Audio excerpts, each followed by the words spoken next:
Hello friends, મારું નામ સુજાતા છે. હું મૂળ રાજકોટની છું ને કાફી લાંબા સમયથી સુરતમાં રહું છું. અને સુરતથી હું અહીંયા આવી છું સ્ટડી માટે જર્નાલિઝમનો.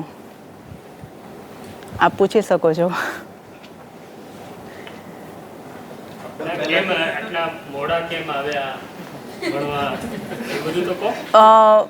મોડા તો નહીં કે મારા માટે આ રાઈટ ટાઈમ હશે તો હું અહીંયા આવી હશ. નકર તો મેં લાસ્ટ યરથી વિચાર્યું હતું. મેં 12th સાયન્સ પછી મેં ઇન્ટિરિયર ડિઝાઇનિંગ કરેલું છે. અને ઇન્ટિરિયર ડિઝાઇનિંગ કરીને મેં ટ્યુશન પણ લીધા છે. મેં મારું ડિઝાઇનિંગનું પણ કરેલું છે. અને પછી કાફી ટાઈમ સુધી હું ઘરે પણ બેઠી છું ને શેર માર્કેટમાં પણ મેં એમાં એક્ટિવ હતી. અને કાફી ટાઈમ મારી જે લાઈફમાં એક એવું થયું હતું તેને લીધે હું કાફી 5 થી 6 વર્ષ ડિપ્રેશનમાં રહી હતી. એને લીધે મેં બધું છોડી દીધેલું હતું. અને એના પછી પત્રકાર તરીકે એક વ્યક્તિ જે મારા સર તરીકે છે એની સાથે મારો ઇન્ટ્રોડક્શન થયો હતો ને એ બાય ચાન્સ મને આ ફિલ્ડમાં લઈ આવ્યા. તો 3 વર્ષથી મેં ગ્રાઉન્ડ લેવલે પણ સુરતમાં કામ કરેલું છે પત્રકાર તરીકે. એમનું નામ છે હમણાં જ ભૂલી ગઈ. પઠાણ સર, રાશેદ ખાન પઠાણ છે. નહીં, રાશેદ ખાન પઠાણ સર છે કે એમાં લઈ આવ્યા હતા મને. અને મને આમાં ગમ્યું હતું. અને એટલે પછી મને એમ થયું કે મારે આમાં વધુ કરવું જોઈએ. કારણ કે આમાં બેઝિકલી એમ કહે છે કે પછી એવું તો તમને કે આ પોઈન્ટ આઉટ કરે તમે શું ભણ્યા છો, તમારી પાસે શું છે એમ. એટલે મને એમ થયું કે એક જર્નાલિઝમનો કોર્સ કરો વધારે સારું છે. એ કોર્સ કરીને હું સારી રીતે લોકોના પ્રશ્નને વાચા આપી શકું. કારણ કે મારી પાસે એવા ઘણા પ્રશ્નો આવેલા છે. એટલે મેં સ્ટોરી એક તો છે ને ફર્સ્ટ મારી અંકલેશ્વરમાં એક અલંકાર આશીર્વાદ હોટલ કરીને હતી કે જ્યાં ફૂડમાંથી માખીને એવું બધું નીકળેલું હતું. તેને મેં શટડાઉન કરાવેલી હતી. પણ એ સ્ટોરી કવર કરેલી હતી પણ અમારા સરે નહોતી કરી. એ તમે સર સમજી શકે છે કે શું કામ આગળ નહીં થઈ હોય. અમુક કંપનીઓમાં પણ જીપીસીબીના જે અમુક સર્ટિફિકેટ વગર પણ હેઝાર્ડ વેસ્ટના જે બધું થતું હતું તો એના પણ મેં બહાર પાડેલું હતું. પણ એ બધું બહાર નહોતું આવ્યું અમુક એમ. એટલે હું મારા લેવલે પછી કામ કરતી હતી. અને અમુક જે આપણે નેતા લોકો મળે તો એને ક્વેશ્ચન કરતી હતી. બસ. ફર્સ્ટ મેં ઇન્ડિયા ન્યૂઝ ગુજરાતી જે છે નડિયાદથી છે પારુલબેન, એમની ચેનલમાં મેં કામ કર્યું કે જેના 300-400 સબસ્ક્રાઈબરથી ચાલુ કરેલું હતું. ત્યારથી મેં બધાને કામ કરેલું. પછી BHP અને છેલ્લે હલચલ ભારતમાં મેં કામ કરેલું હતું. અત્યારે મેં નથી કર્યું કારણ કે મારે આમાં આવવાનું હતું ને એટલે એની પ્રિપરેશનમાં હતી. નવજીવન સર, હું તમારી ચેનલ આપણે જ્યારે આપણા દેશમાં મુદ્દા ઉઠવા માંડ્યા ત્યારે મેં સૌથી પહેલાં હું દેવાંશીબેનના એમના વિડીયોઝ જોતી હતી. એમનું મને સ્ટોરી દેવાંશીબેનને મેં ન્યૂઝ આપણી સંદેશ ન્યૂઝ જે ચેનલ આવે છે તેમાં પણ મેં એમને સાંભળ્યા હતા. બહુ સારા ન્યૂઝ એન્કર તરીકે એણે કામ કરેલું છે. અને એમના જ્યારે હું વિડીયો જોતી હતી ત્યારે સરની પણ સ્ટોરી કવર એક થઈ હતી. ત્યારે ખબર પડે કે નવજીવન કરીને છે. ત્યારે મેં નવજીવન સબસ્ક્રાઈબ કર્યું હતું ને ત્યારથી હું ફોલો કરું છું. Thank you.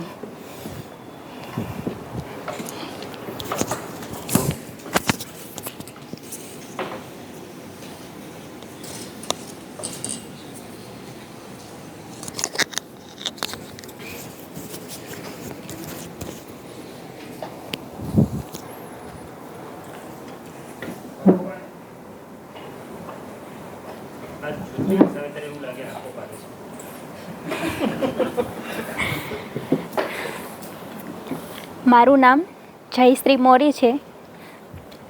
હું હાલ અત્યારે અમદાવાદ નવરંગપુરામાં નવજીવન બ્લોકમાં રહું છું. મેં MA સુધી અભ્યાસ કરેલો છે. અને અહીંયા આવવાનું મારું મેઇન કારણ તો એ છે, આમ પ્રશાંત દાદાને એમને તો હું સાંભળતી જ તે યુટ્યુબમાં એમના વિડીયોને એવું જોતી જ તે અને સાંભળ્યું પણ હતું કેમ કે મોટી વર્ષથી અહીંયા રહું છું એટલા માટે.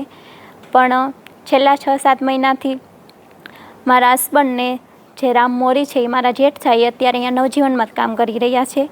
એમને મને કીધેલું કે તમે નવજીવનમાં જર્નાલિઝમમાં આવતા વર્ષે તમે કરજો, એમાં મજા આવશે તમને, એમ ઘણું બધું તમને શીખવા જાણવા પણ મળશે એમ. અને અલગ અલગ પત્રકારો પણ ભણાવવા માટે આવે છે. ત્યાં જર્નાલિઝમના ક્લાસ શરૂ છે ત્યાં. અને પછી મેં નક્કી કર્યું કે નહીં, તો હવે તો મારે જર્નાલિઝમ તો કરવું જ છે. પછી શરૂ થવાને તે બેન્ચને આગલે દિવસે મેં વાત કરી કે હવે તો મારે જર્નાલિઝમ તો કરવું જ છે એમ. ને પછી કિરણભાઈની લોકોની વાત કરીને પછી અહીંયા આવી. ના, પરાણે તો નથી મોકલી. પછી છેલ્લે તો મેં કીધું નહીં, હું તો હવે કરીશ તો ખરા જ તે એમ. સારું રહ્યું. એમએ ક્યારે કર્યું? એમએ મેં 2019માં પૂરું કર્યું. એ પછી કોઈ અભ્યાસ નથી? ના, ગુજરાતી સબ્જેક્ટમાં.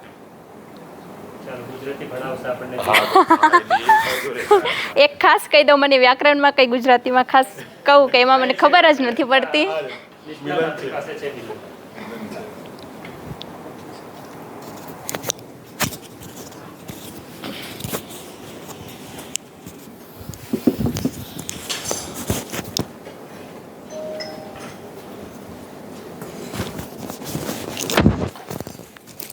ચાલો, કોઈનો કોઈ સવાલ ગઈકાલમાં?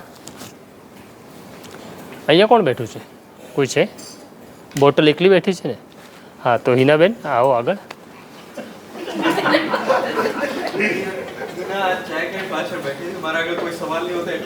હા, ના એટલે આ ના એવું જરૂરી નથી. હા, પણ એ તો સવાલ હું ગમે ત્યાંથી ઊભા કરીશ. આ તારી બોટલ છે? હા હા, મેં કીધું તું બોટલ મૂકીને પાછળ ગઈ એમ. પેલું એસટીમાં ખબર આપણે રૂમાલ મૂકતા પહેલાં, હવે બસમાં જગ્યા રોકીએ ને તો રૂમાલ મૂકીને જગ્યા રોકते. મેં કીધું એવું કંઈ પ્રથા હશે આપણી ત્યાં. બોટલ નીચે મૂકી દે. મને એવું લાગે હું બોટલ સાથે વાત કરું, કારણ કે તારી અને બોટલની હાઈટ સરખી. ચાલો, કોઈ સવાલ કાલના અનુપ? પ્રેસ કોન્ફરન્સ જે હોય છે ત્યારે એ પ્રેસ કોન્ફરન્સ ખાલી પત્રકાર જ જઈ શકે? હા, ના પત્રકાર જ જઈ શકે. હે? એની જાણકારી કેવી રીતે મળે આપણને? હા, એ તમે આ લાઈનમાં આવી જશો પછી તમે જ્યાં કામ કરતા હશો એ સંસ્થાને જાણકારી મળે. પત્રકારને જાણકારી ત્યારે મળે કે જે એ બહુ જાણીતું નામ થઈ ગયું હોય તો એ લોકો પછી તમને વ્યક્તિગત ફોન કરે. પણ જ્યાં સુધી જાણીતું નામ ના થાય ત્યાં સુધી આપણે પ્રયત્ન એવા કરવાના કે આપણું નામ જાણીતું થાય અને સારી રીતના જાણીતું થાય. તો પછી અમુક જે ફ્રીલેન્સિંગ કરતા હોય છે તો એને ના ખબર પડે. પણ મેં એવું કહ્યું એમ સારી રીતના આપણું નામ જાણીતું થવું જોઈએ. હા, ટીવી મીડિયા, ડિજિટલ મીડિયા અને પ્રિન્ટ મીડિયામાં કેટલો ડિફરન્સ હોય? શું ડિફરન્સ હોય? હા, ચાલો એની પણ વાત કરીએ. હા,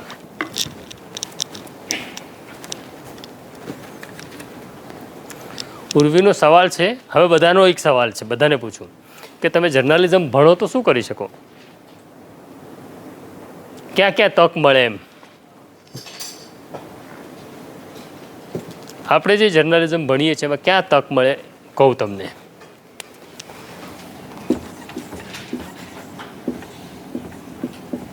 બરાબર, ન્યૂઝપેપર,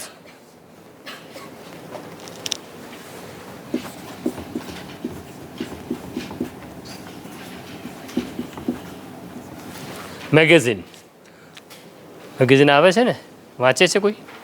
કયા કયા મેગેઝિન આવે છે ગુજરાતીમાં? કોને ખબર છે? મોટેથી બોલ ને, પેલાને ખખડાવે ને ઘરે એવી રીતના બોલ. તાકાત નથી? એ તાકાત હું એનામાં ભરી દઈશ ને તો તને તકલીફ પડી જશે. મારું કામ તાકાત ભરવાનું જ છે.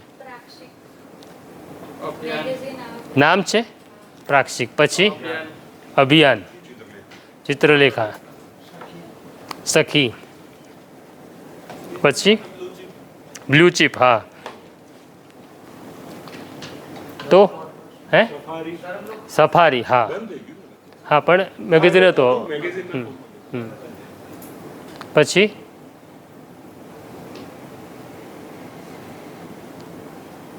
હવે ન્યૂઝપેપર જે છે અને મેગેઝિન છે. મેગેઝિન ન્યૂઝપેપરમાં જે લોકો કામ કરે છે એની પાસે સમય બહુ ઓછો હોય છે. રિપોર્ટર આખો દિવસ બજારમાં ફરે છે, સાંજે 6 વાગે પહોંચે છે. એની પાસે 6 થી 10નો જ ગાળો છે. જેને આ 6 થી 10ના ગાળામાં કામ કરતાં આવડી ગયું એ ક્યાંય પણ ચાલે, કારણ કે ઝડપ છે આમાં સમાચારની. મેગેઝિન છે તો મેગેઝિનમાં તમારી પાસે એક અઠવાડિયું મળે છે. કિરણ, તારા મેગેઝિનનું નામ તો કે? હા, એ તો બોલતો જ નથી. તો કિરણ આરપાર નામનો એક મેગેઝિન હતો, એના તંત્રી હતો, બરાબર છે. તો મેગેઝિનમાં ટાઈમ મળે છે એક અઠવાડિયાનો, અને ન્યૂઝપેપરમાં તમારી પાસે ટાઈમ નથી.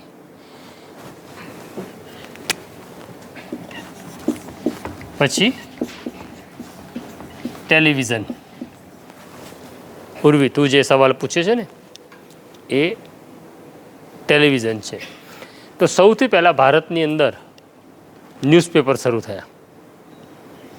અને કોઈ તમને એવો સવાલ પૂછે કે સૌથી વિશ્વનું જૂનું ગુજરાતી અખબાર કયું, તો એ છે મુંબઈ સમાચાર. કિરણ, 250 વર્ષ થયા ને? કેટલા?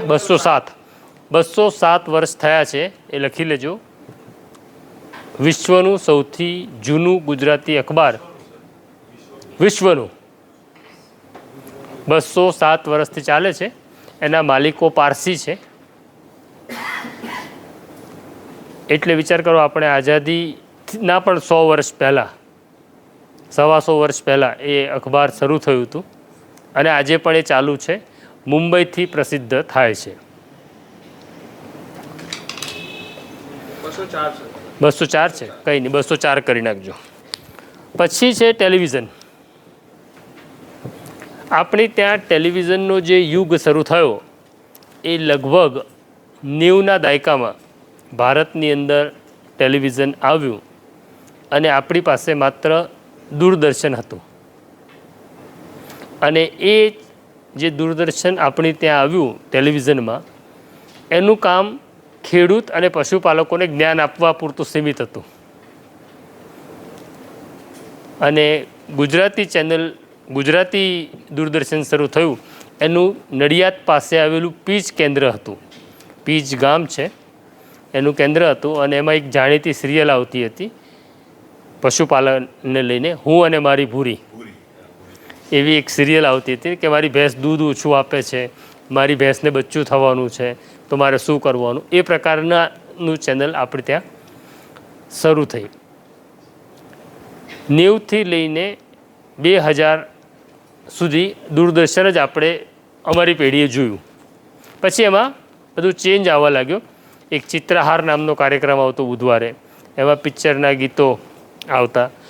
પછી રામાયણ આવવા લાગ્યું, તો નુક્કડ આવવા લાગી. તો આવી બધી સિરીઝ, પણ એનો ટાઈમ સ્લોટ બહુ ફિક્સ હતો. 2 કે 3 કલાકના જ કાર્યક્રમો દૂરદર્શન ઉપર તમે જોઈ શકતા. બાકી મોટાભાગનો સમય દૂરદર્શનનો સમાચારનો હતો. 2000ની સાલમાં ભારત સરકારે ખાનગી ચેનલોને મંજૂરી આપી ભારતમાં, કે તમે ખાનગી ટીવી ચેનલ તમારી માલિકીની શરૂ કરી શકો. પણ સમસ્યા એવી હતી કે આપણે જે ટીવી જોઈએ છે ને ઉર્વી ઘરમાં, આજ તક છે કે જી ટીવી છે, એને કહેવામાં આવે સેટેલાઇટ ચેનલ છે.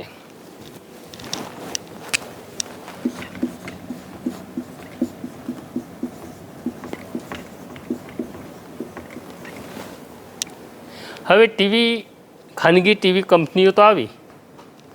હવે જે પ્રસારણ કેવી રીતના થાય છે હું તમને કહું. આપણને આપણા ઘરમાં દેખાય છે કેવી રીતના, તો જે ચેનલ છે એ સિરિયલ બનાવે, ગીત બનાવે, સમાચાર બનાવે, એ સેટેલાઇટને મોકલે છે. અને પછી એ સેટેલાઇટ વિશ્વ આખામાં તમે એનું જે નંબર આપ્યો હોય સેટ કરો એટલે તમને એ ચેનલ દેખાય છે. એટલે જ્યારે 2000ની સાલમાં ખાનગી ચેનલો આવી ત્યારે ખાનગી ચેનલ પાસે સેટેલાઇટ હતો જ નહીં. સેટેલાઇટનું તમારે ભાડું ભરવું પડે. તો સેટેલાઇટ કોની પાસે હતો? તો સેટેલાઇટ ભારત સરકાર પાસે જ હતો. એટલે એ સમયમાં માની લો કે આજ તક જે ચેનલ છે એ શરૂ થઈ, તે પ્રોગ્રામ બનાવે. એ પ્રોગ્રામ બનાવીને દૂરદર્શનને એની કેસેટ આપી દે, અને દૂરદર્શન સેટેલાઇટને એ વિઝ્યુઅલ્સ કે ન્યૂઝ કે જે કે પ્રોડક્શન થયેલું છે એ મોકલે, અને તમે એ ચેનલ જોઈ શકો. દરેક ચેનલ પાસે 1 જ કલાકનો સ્લોટ હતો. અત્યારે આપણે 24 કલાક ચેનલ જોઈએ છે ને, તો એ ચેનલો દૂરદર્શનને કારણે જોવાતી, એટલે 1 કલાકનો સ્લોટ હતો. અને પછી સમય આગળ વધ્યો તો દરેક ન્યૂઝ ચેનલો પોતાનો એક સેટેલાઇટ ભાડે લેવા લાગી. એટલે અત્યારે જે આપણે ચેનલો જોઈએ છે, તો કોઈને અત્યારે ચેનલ શરૂ કરવી છે તો એને ભારત સરકારની મંજૂરી લેવાની અને સેટેલાઇટ ભાડે લેવાનું સૌથી પહેલાં. હવે એ ભાડે લેવાનું બહુ મોંઘું છે, 5-7 કરોડ રૂપિયા ભાડું છે વર્ષનું. તો એ સેટેલાઇટ ચેનલ થઈ. હવે કેટલીક ચેનલ એવી છે કે જે સેટેલાઇટ ચેનલ નથી પણ તમારા ટીવીમાં દેખાય છે, તો એને કહેવામાં આવે કેબલ ટીવી. તમારા ઘર સુધી એક વાયર આવે છે ચેનલનો, અને વાયરથી તમે જુઓ છો એ કેબલ ટીવી છે.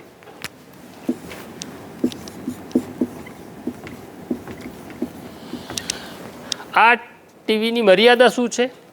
તો જ્યાં સુધી વાયર પહોંચે ત્યાં સુધી તમે જોઈ શકો. તો આપણી ત્યાં એક એવી વ્યવસ્થા છે કે GTPL નામની એક કંપની છે. તમે જે કંઈ સમાચાર તમારી ચેનલ ઉપર બતાડો એ સમાચાર એ કેબલ ટીવી દ્વારા, કેબલ દ્વારા તમારા ઘર સુધી એ પહોંચાડે છે.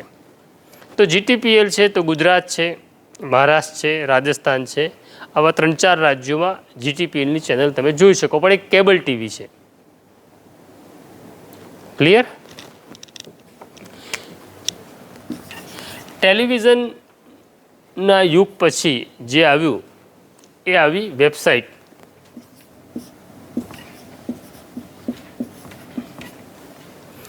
વેબસાઇટનું આગમન લગભગ 2014-15ની આસપાસ વેબસાઇટનું આગમન થયું.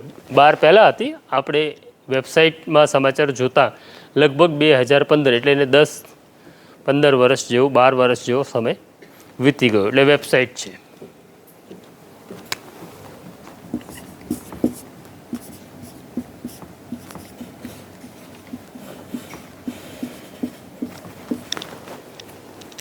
હવે સમય આવ્યો છે સોશિયલ મીડિયાનો. હવે તમે કોઈના મોહતાજ નથી. તમે એવું નક્કી કરી લો કે મારે નોકરી નથી કરવી, મારે ન્યૂઝપેપરની પણ જરૂર નથી, મારે ટીવીમાં પણ નથી જવું, તો તમે તમારી ચેનલ બનાવી શકો યુટ્યુબના મારફતે. બરાબર છે? તો એ યુગ થયો. તો કેટલી થઈ? 5 જગ્યા તો એવી મોટી છે કે જેમાં તમે નોકરી પણ કરી શકો, જેના તમે માલિક પણ થઈ શકો. પણ હવે મારે આ કંઈ જ નથી કરવું. આપણે એવું માની લીધું હું તો કોઈ પત્રકાર થવા નથી આવ્યો, મારે તો આમાં તો બહુ પૈસા ઓછા છે, શોષણ થાય છે, સ્ટોરી જતી રહે છે. સુજાતા માલિક આશીર્વાદ હોટલના માલિકને મળી આવે છે. હા હા, એટલે મેં પણ કર્યું છે. એટલે શોષણ બહુ છે આ ધંધામાં. પણ તમારે તો એવું આમાં પૈસા પણ નથી.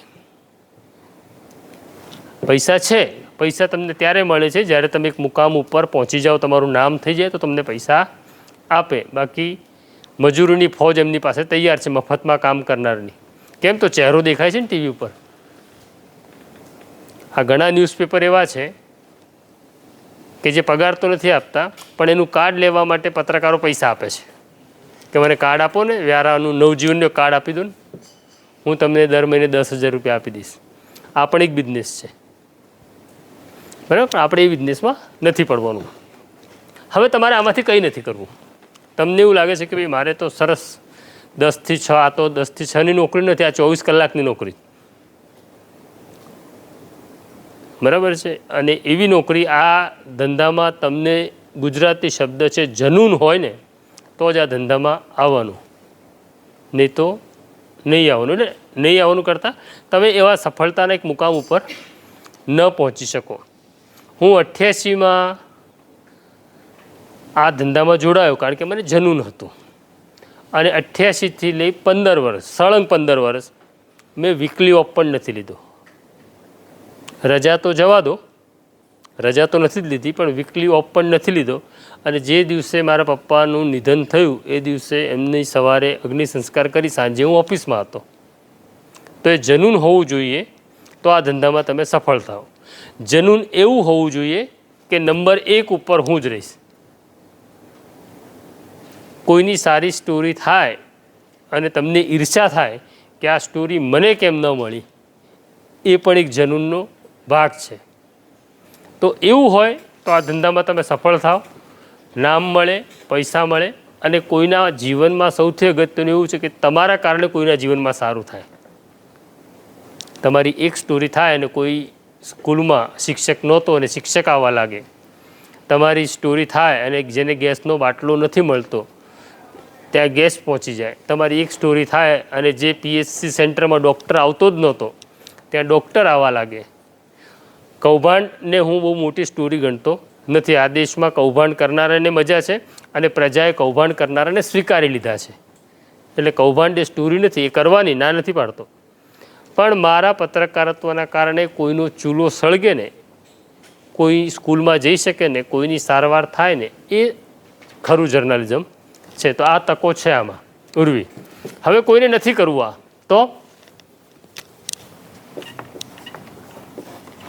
તો હવે ખાનગી અને સરકારી જગ્યાઓમાં ઓફિસોમાં એક PROની પોસ્ટ હોય છે જેને કહેવામાં આવે પબ્લિક રિલેશન ઓફિસર, જનસંપર્ક અધિકારી. તમે કોઈ હોસ્પિટલમાં જાઓ તો પણ ત્યાં એક PRO હશે. તમે સ્કૂલમાં જાઓ તો પણ એક PRO હશે. તમે પોલીસ કમિશનર કચેરીમાં જાઓ, GMDCમાં જાઓ, તો સરકારમાં અને ખાનગીમાં આવી એક જગ્યા છે. જો તમારે એવું છે કે ભાઈ મારે 10 થી 6ની જ નોકરી કરવી છે, મને ચોક્કસ પગાર મળે 25,000, 30,000, 50,000, તો PROમાં પણ તમે જઈ શકો છો. પછી છે NGO.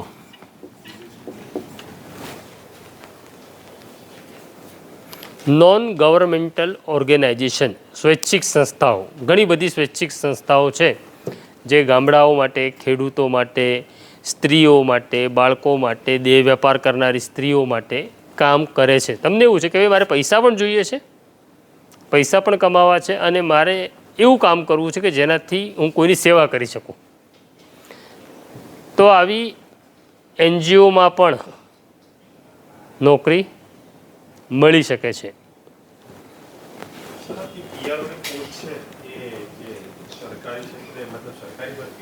હા, સરકારી ભરતી આવે, એની સરકારી ભરતી આવે.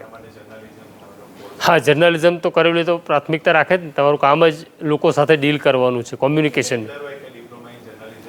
હવે એમની રિક્વાયરમેન્ટ શું છે, દરેક જગ્યાની અલગ અલગ આવે.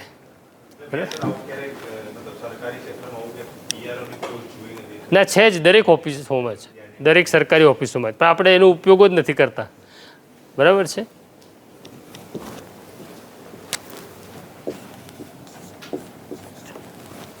PR company.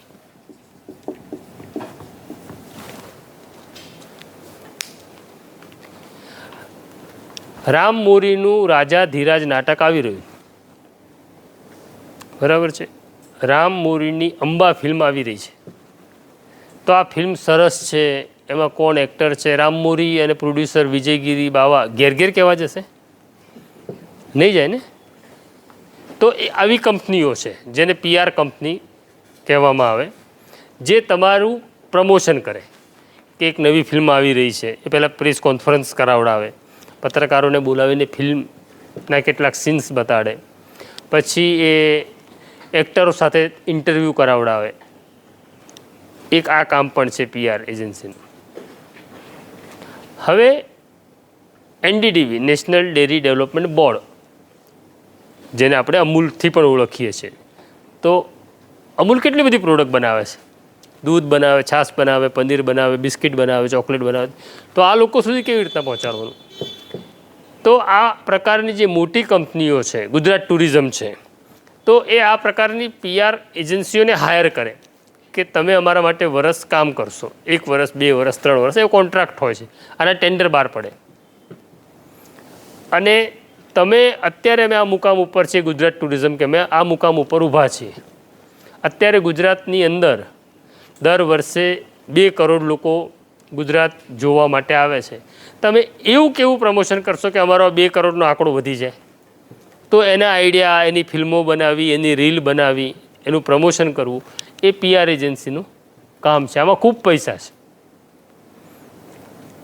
પણ આમાં પેલો ફાંકો ના આવે કે આજે કમિશનરને ખખડાવી નાખ્યા, કોન્સ્ટેબલને કહી દીધું તારા પટ્ટા ઉતારી નાખે છે, એવું બધું આમાં ના થાય. એટલે કોઈને તમે ડરાવી ના શકો. અને આ પ્રકારની એજન્સીમાં તમે કામ કરો એટલે કોટ બૂટમાં જ કામ કરવાનું અને તમારી પાસે એક જ શબ્દ હોય, જી સર, જી સર, જી સર, બસ. તો તમે PR એજન્સીમાં સફળ થઈ શકો. પણ આવું બોલતા આવડવું જોઈએ. શું ના, એ PR એજન્સી જ કામ કરે. ન્યૂઝપેપરને આને કોઈ લેવા દેવાના, તો ખાનગી કંપની છે. કાલે હું દયાળ પબ્લિસિટી એવું એક મારી કંપની ખોલું અને હું લોકોને એપ્રોચ કરું કે હું તમારું પ્રમોશન કરીશ, તો આ એજન્સીઓ પાસે ખૂબ મોટું કામ છે. બરાબર છે. ઉદાહરણ રૂપે કહું કે વાઇબ્રન્ટ ગુજરાત આવે છે, તો વાઇબ્રન્ટ શું છે, વાઇબ્રન્ટ ગુજરાત શું છે, એ લોકોને ખબર કેવી રીતના પડશે ગુજરાતમાં ને ગુજરાત બહારનાને, તો એનું એ પ્રમોશન કરે. ઉદાહરણ રૂપે કહું કે ગુજરાત ટુરિઝમનું કામ એક કંપનીને આપવામાં આવ્યું હતું.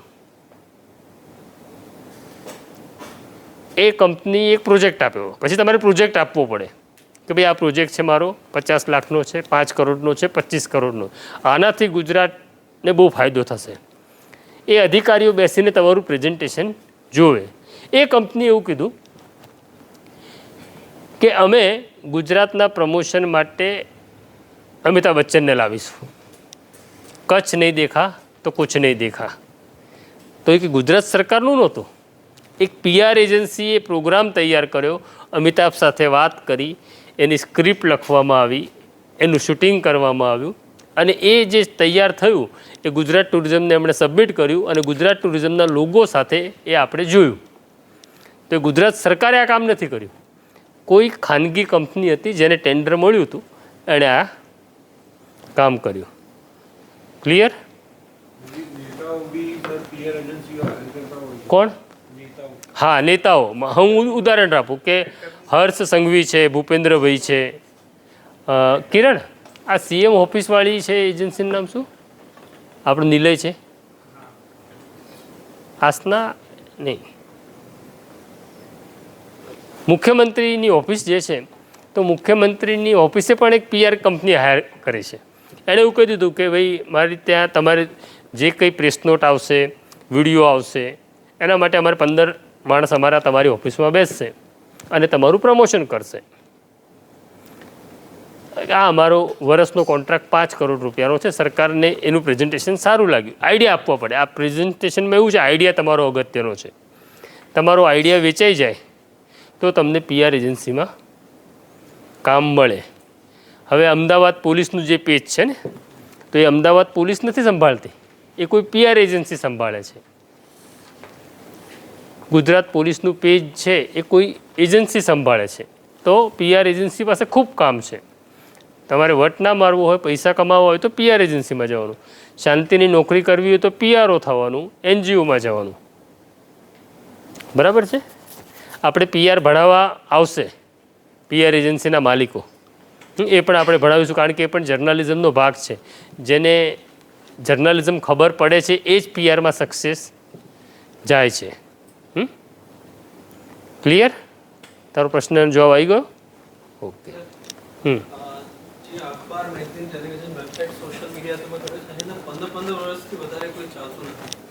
હા, એટલે એમાં એવું છે, પેઢી બદલાય છે ને. ન્યૂઝપેપર ચાલ્યું,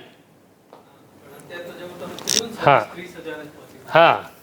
હવે એનું કારણ એવું છે કે પેઢી બદલાઈ ને, અને ટેકનોલોજી ઝડપથી આવી ને. ન્યૂઝપેપરનો જે સમયગાળો હતો ત્યારે ટેકનોલોજી નહોતી તમારી પાસે. હવે એ ટેકનોલોજી ક્યાં સુધી અપગ્રેડ થઈ, હું તને કહું, ન્યૂઝપેપરની જ વાત કરું. મેં અને બંકીમે એવા ન્યૂઝપેપરમાં કામ કર્યું કે 10 વાગે તો તમારે બધું મટીરિયલ આપી દેવાનું, નીચે કરે 10 વાગે મટીરિયલ તમારે આપી દેવાનું, તમારી સ્ટોરી સબમિટ થઈ જવી જોઈએ, બધું થઈ ગયું. રાત્રે 1 વાગે અમદાવાદ રેલવે સ્ટેશન ઉપર બ્લાસ્ટ થાય છે, તો એ સમાચાર કેવી રીતના લોકો સુધી પહોંચશે? તો તમે તો સમાચાર લખી નાખો રાત્રે 1 વાગે, ફોન ઉપર લખાવી દો. ઓફિસમાં એક માણસ નાઇટ ડ્યુટીમાં હોય, એણે લખી લીધા. હવે મશીન તો ચાલુ થઈ ગયું છે, 12 વાગે પ્રિન્ટિંગ ચાલુ થઈ ગયું છે, તમારે મશીન અટકાવવું પડે. ન્યૂઝ જે પ્રિન્ટિંગ ચાલતું હોય એ મશીન તમારે અટકાવવું પડે. અટકાવ્યા પછી એની એક પ્લેટ બને નવી, દરેક પેજની એક અલગ પ્લેટ બનતી હોય છે. એ પ્લેટ નવી બને જેમાં એ સમાચાર મૂકવામાં આવે. ફરી મશીન ચાલુ થાય. ફરી મશીન તમે જ્યારે ચાલુ કરો ને ત્યારે તમારી 2-3 હજાર પહેલી કોપી વેસ્ટ જાય. કલર કોમ્બિનેશનને કારણે. ત્યારે અમે એ જમાનામાં એવા ન્યૂઝપેપરમાં કામ કર્યું. હવે એટલું કોમ્પ્યુટરાઇઝ થઈ ગયું, માની લો કે દિવ્ય ભાસ્કર છે, રાત્રે 1 વાગે મેં મારા કોમ્પ્યુટર પર સમાચાર લખ્યા કે અમદાવાદ રેલવે સ્ટેશન ઉપર બ્લાસ્ટ. મશીન ચાલુ છે, એડિટરે ઓકે કરી, એણે ક્લિક આપી, ચાલુ મશીનમાં સમાચાર બદલાઈ ગયા. તો આ ન્યૂઝપેપરનો ગાળો બહુ લાંબો ચાલ્યો, પણ હવે તારી પેઢી જે આવી છે એને ન્યૂઝપેપર વાંચવું નથી. કેમ? તો એ તો ઇન્ટરનેટ સાથે કનેક્ટ છે, તને રાત્રે જ સમાચાર મળી જાય છે. તને એક જગ્યાએ ન્યૂઝપેપર વાંચવા, ઉર્વીને એક જગ્યાએ ન્યૂઝપેપર વાંચવા 15 મિનિટ બેસવું એ તો એના માટે સજા છે. તો ન્યૂઝપેપરનો સમય ધીરે ધીરે ડાઉન થયો. પછી ટેલિવિઝનનો યુગ આવ્યો. તો ટેલિવિઝનના યુગમાં એવું હતું કે તમારે ટેલિવિઝન સામે તો બેસવાનું, પણ હવે તો હું મારા મોબાઈલમાં પણ જોઈ શકું છું, ટેલિવિઝન પણ જોઈ શકું છું, યુટ્યુબ પણ જોઈ શકું છું, ઇન્સ્ટાગ્રામ પણ જોઈ શકું છું.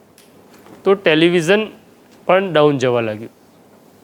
હવે આ જે ગાળો છે, આપણે જે સોશિયલ મીડિયામાં આવ્યા છીએ છેલ્લા 5 વર્ષથી, નવી પેઢી નહીં બદલાય ને.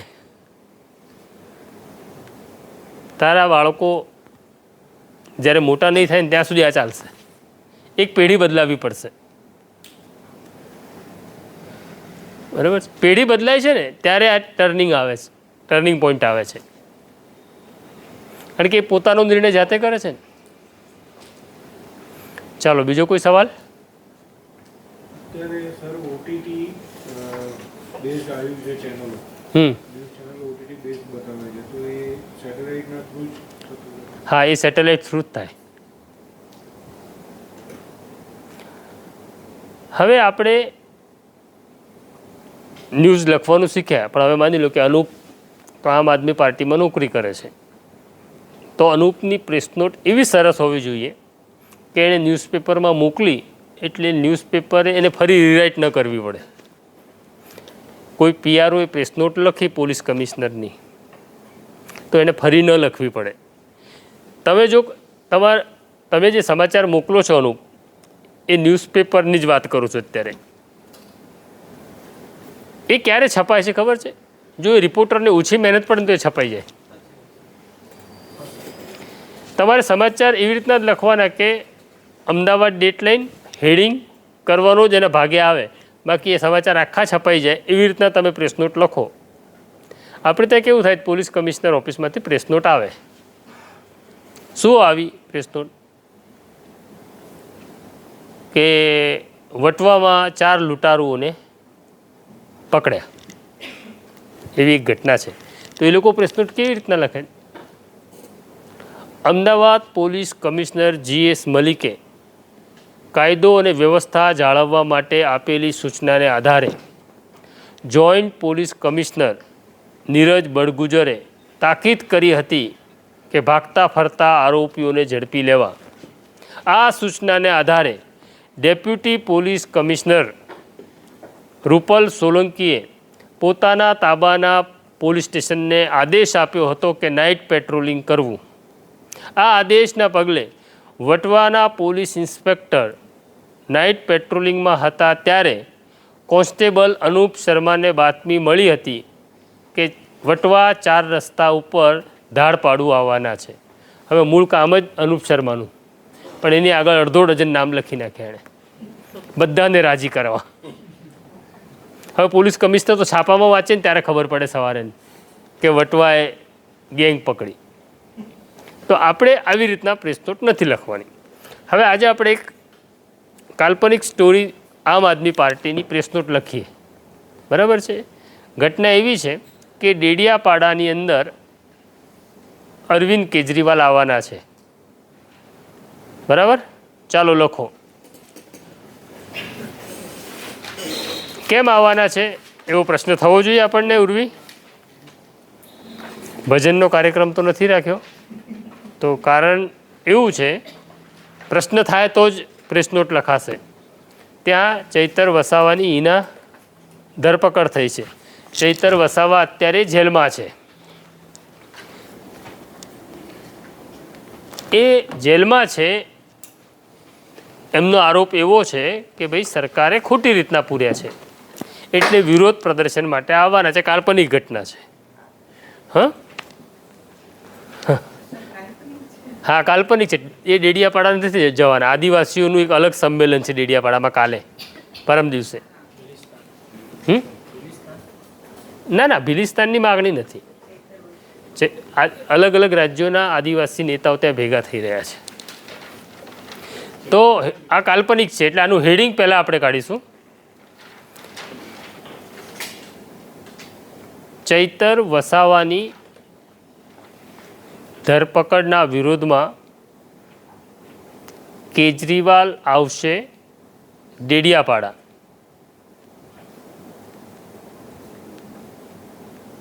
જુઓ, હવે આ હેડિંગ તમે લખ્યું. ક્યારે આવશે અનુપ? એ તો મેં લખાયું જ નથી. તો હેડિંગમાં આવવું જોઈએ ને. નહીં, પણ એમ નહીં. કલ્પના તો હું ગોતી રહ્યો છું, કલ્પના મળતી નથી મારી. હું મારી કલ્પનાને વર્ષોથી શોધી રહ્યો છું. ચૈતર વસાવા 24મીએ આવશે. ચૈતર વસાવાની ધરપકડના વિરોધમાં 24મીએ કેજરીવાલ આવશે ડેડિયાપાડા. આ હેડિંગ છે, બરાબર. આ હેડિંગ મેં જે લખાવ્યું ને એ ન્યૂઝપેપરનું હેડિંગ છે. હવે આ હેડિંગ તમે સોશિયલ મીડિયામાં તમારે લખવાનું છે. તો સોશિયલ મીડિયામાં જે હેડિંગ કરો ને એમાં ક્યુરિયોસિટી હોવી જોઈએ. એક તમને જિજ્ઞાસા થવી જોઈએ. જિજ્ઞાસા થાય તો જ તમારી સ્ટોરી ઉપર કોઈ ક્લિક કરે છે. આ ક્લિકનો મામલો છે. મેં છાપું ખરીદી લીધું ભાસ્કર 5 રૂપિયા આપીને. પછી એ છાપાના સમાચાર મને ગમ્યા કે ન ગમ્યા, મારા 5 રૂપિયા તો ગયા. પણ યુટ્યુબમાં એવું છે કે હું હેડિંગ એટલે થંબ જોઈને સમાચાર જોઉં છું. હું સ્ક્રોલ કરું ત્યારે તો હજારો સમાચાર આવે છે, હું બધા નથી જોતો. તો હું જો યુટ્યુબ માટે આ હેડિંગ લખું તો કેવી રીતના લખું? અરવિંદ કેજરીવાલ લાલ ગુમ. લાલ ગુમ એટલે શું અનુપ? હા, એટલે ગુસ્સે. એટલે કેમ? એટલા ગુસ્સે થયા કે ચહેરો લાલ થઈ ગયો. એટલે ગુસ્સેની જગ્યાએ મેં અરવિંદ કેજરીવાલ લાલ ગુમ ડેડિયાપાડામાં કરશે તડાફડી.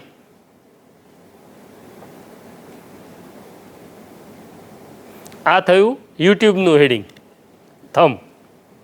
બરાબર છે.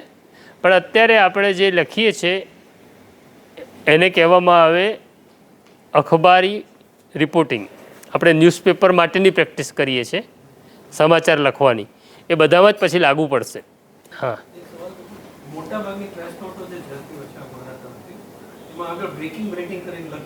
હા, નહીં લખવું જોઈએ. એ તો સામેવાળાને લાગવું જોઈએ ને બ્રેકિંગ. મને ના લાગે તે લખી નાખ્યું, તે તારી પ્રેસ નોટ તારા કાર્યાલયથી મોકલી, પણ મને પત્રકાર તરીકે ના લાગ્યું. તો બ્રેકિંગ શું થાય? ચૈતર વસાવા છોડશે ભાજપ, ચૈતર વસાવા જોડાશે ભાજપ. આ બ્રેકિંગ છે. જે આજે નહીં તો કાલે થવાનું છે. ત્યાં તું દુઃખી થઈશ, અમારે ત્યાં ફૈઝાન દુઃખી થશે, પણ થશે નહીં. જગદીશ મહેતા કહે કે નહીં, મુક્તિ તો જ છે. મોક્ષ તો થવો જોઈએ ને માણસનો. અત્યારે તો પાપ ગ્રહોમાં બધા આપણે ફરી રહ્યા છીએ. ચાલો, ડેડલાઇન ડેડિયાપાડા. બરાબર છે. હું તને પ્રેસ નોટ લખાવું છું, તારે ઉપર પ્રેસ નોટ લખવાનું. Press note. ડેડિયાપાડાના ધારાસભ્ય, પ્રેસ નોટ લખીએ છીએ આપણે. હા, ઉપર પ્રેસ નોટ લખીને લખો હવે આમાં પણ ઇન્ટ્રો આવશે અને સેકન્ડ પેરેગ્રાફ કે થર્ડ પેરેગ્રાફ સુધી જઈશું. ડેડિયાપાડાના ધારાસભ્ય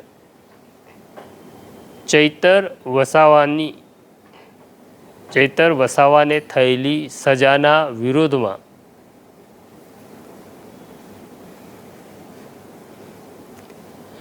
આમ આદમી પાર્ટી દ્વારા આમ આદમી પાર્ટી દ્વારા વસાવાને થયેલી સજાના વિરોધમાં આમ આદમી પાર્ટી દ્વારા સમગ્ર રાજ્યમાં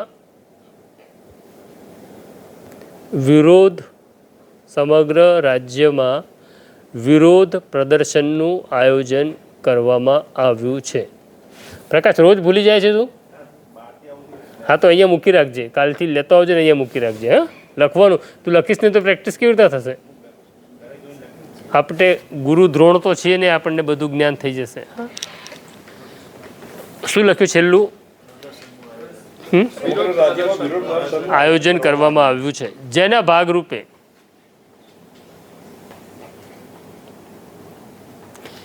તારીખ 24મી જૂનના રોજ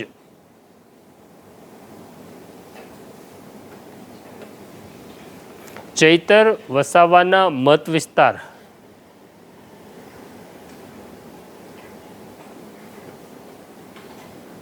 ડેડિયાપાડામાં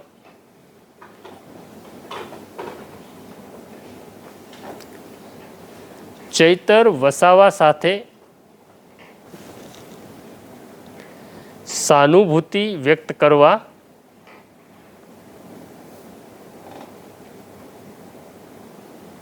અને સરકારનો જડબાતોડ વિરોધ કરવા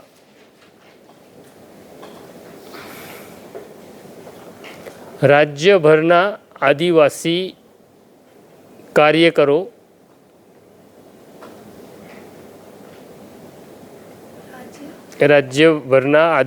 કાર્યકરો ઉમટી પડવાના છે.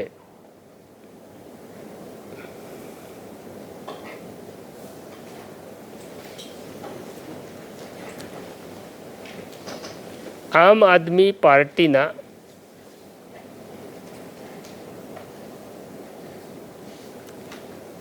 રાષ્ટ્રીય શું લખો તમે? રાષ્ટ્રીય સંયોજક અને દિલ્હીના પૂર્વ મુખ્યમંત્રી અરવિંદ કેજરીવાલ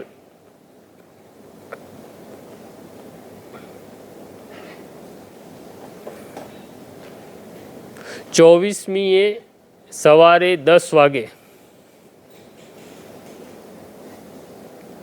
ડેડિયાપાડા પહોંચશે.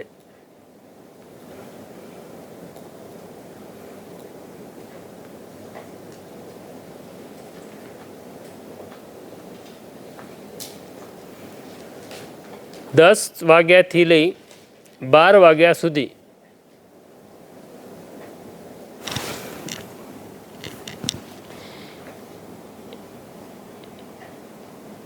વિરોધ પ્રદર્શન માટે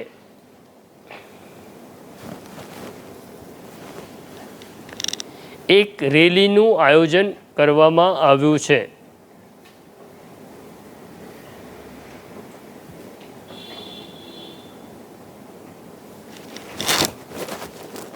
ત્યારબાદ રેલી સભામાં ફેરવાઈ જશે.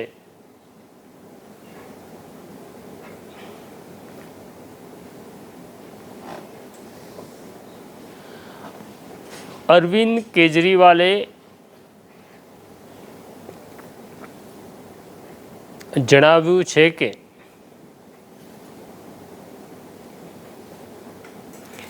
સ્થાનિક સ્વરાજ્યની ચૂંટણીમાં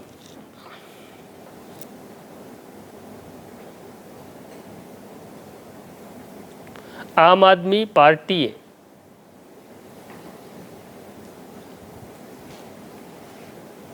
ભાજપને આદિવાસી પટ્ટામાં આપેલી હારનો બદલો લેવા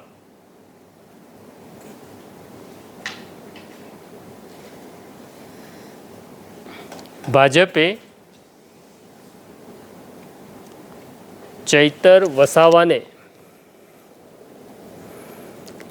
જેલમાં ધકેલી દેવાનો કારસો રચ્યો છે.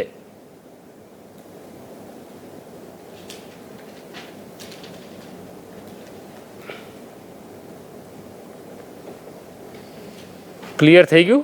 પહેલો ક્યાં આવી ગયું? અરવિંદ કેજરીવાલ ક્યારે આવશે, કેમ આવશે, કેટલા વાગે આવશે અને કાર્યક્રમ શું છે? આ 5 વસ્તુ આવી ગઈ. બીજો પેરેગ્રાફ, સભા પૂર્ણ થયા પછી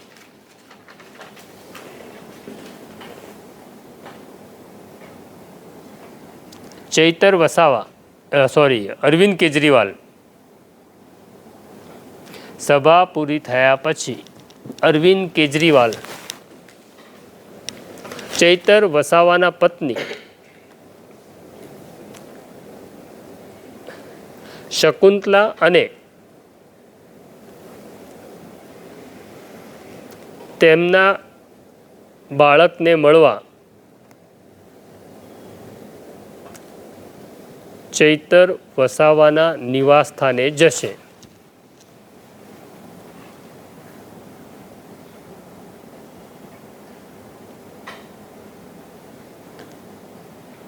તેમજ રાજ્યમાંથી આવેલા આદિવાસી નેતાઓ સાથે બેઠક કરી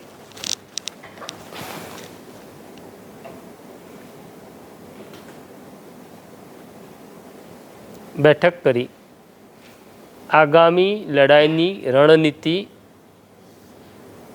ઘડી કાઢવામાં આવશે. આગામી લડતની રણનીતિ ઘડી કાઢવામાં આવશે.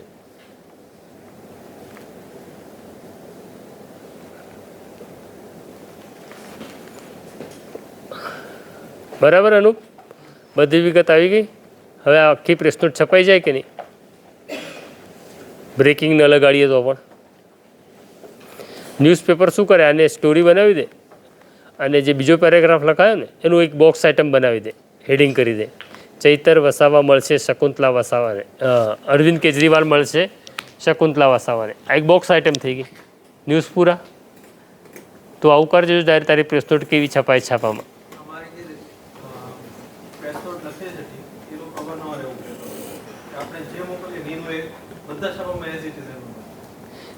એવું એ છપાય તો સમજવાનું કે તમારું લખાણ બરાબર છે. બ્રેકિંગ નહીં લગાડવાનું.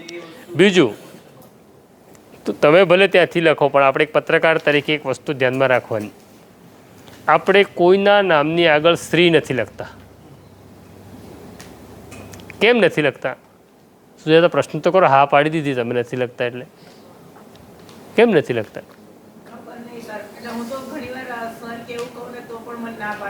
નહીં, કેમ નથી લખતા એ તો તમને તમારે જાણવું જોઈએ ને. તમને પ્રશ્ન થવો જોઈએ ને રજનીકાંત. એક નજરથી તો જોવાના જ, પણ બે વસ્તુ છે. આપણે બધા નામની આગળ શ્રી લગાડવા લાગ્યું તો શું થાય? હા, એ શ્રી કાઢી નાખો ને ખાલી, તો બીજા 3 સમાચાર તમારા છાપામાં વધારે આવે. શ્રી નરેન્દ્ર મોદી તમે લખ્યું, બરાબર, પહેલાં લખાતું હતું, હવે ન્યૂઝપેપરે ટ્રેન્ડ બદલ્યો. હવે શ્રી નરેન્દ્રભાઈ, આપણે એવું શીખવાડ્યું આપણને કે નામની આગળ શ્રી લગાડવાનું. પણ હવે લતીફભાઈ દારૂ વેચતા પકડાયા તો શ્રી લતીફભાઈ એવું કરીશું આપણે? શ્રી લતીફ એવું નહીં કરીએ ને. તો આપણે એવું નક્કી કર્યું કે શ્રી કાઢી નાખો. બરાબર, તો શ્રી કાઢી નાખ્યું. બીજું તમે ન્યૂઝપેપરમાં જોતા હશો કે અવસાન નોંધ, એમાં એવું લખતા કે પ્રશાંત દયાળના પિતા અરુણ દયાળનું દુઃખદ અવસાન થતાં એમનું બેસણું નવજીવન બ્લોક રાખવામાં આવ્યું છે. હવે કોઈનું મોત સુખદ હોય કે પ્રશાંત દયાળના પિતા અરુણ દયાળનું સુખદ નિધન થતાં મોત દુઃખદ જ હોય, તો આપણે દુઃખદે કાઢી નાખ્યું. જે નિશ્ચિત છે કે મરવાથી દુઃખ જ થાય, પછી 90 વર્ષે રીબાઈને ગુજરી ગયા હોય તોય સુખદ નથી. આપણે ભલે એવું કહીએ કે છૂટ્યા, પણ એ લખવામાં સુખદ ના કહેવાય. લખવામાં એવું કહેવાય કે મારા પિતા છૂટ્યા એટલે બેસણું રાખવું, એવું તો નથી લખતા ને. તો દુઃખદ કાઢી નાખો, શ્રી કાઢી નાખો તો ઘણી બધી જગ્યા મળે. બેસણાની વાત કરું છું સમાચારમાં. અને તો તમે કોઈક એક્સિડન્ટ થાય તો એમાં લખવાનું કે દુઃખદ ઘટના હતી, એમાં પછી એવું નહીં લખવાનું કે મરી ગયા, તો એમાં દુઃખદ ઉમેરવાનું પાછું. ક્લિયર? હવે કોઈ સવાલ નથી ને?